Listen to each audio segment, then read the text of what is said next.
Magabi na mga kahabi. So karon akong tutorial unsaon pagtaod og butlag sa wire. So natay wire 2.5 og butlag nga 2.5. Cutter o crimping tool mao kani atong gamiton. So ballpen optional po para lang or bisag na kay marker diha. So markahan nato sa magitason sa butlag. Okay, sakto lang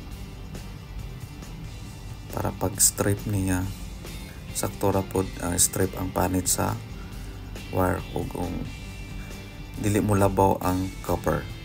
So ato lang tarongon hapnigon og tarong para dili mo pilo ang uban ug dili siya kani mahulbot. So itaw na nato ang butlag. Ikaw man i-crimp gamit ang crimping tool.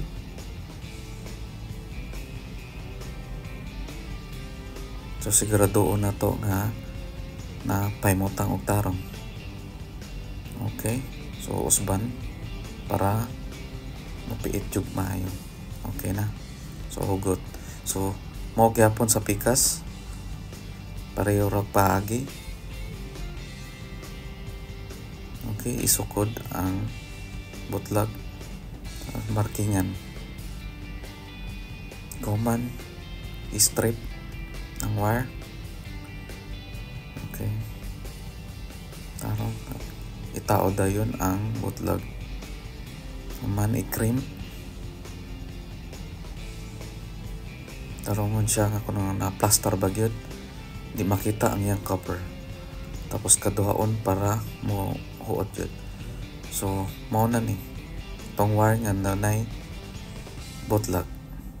So daghang salamat.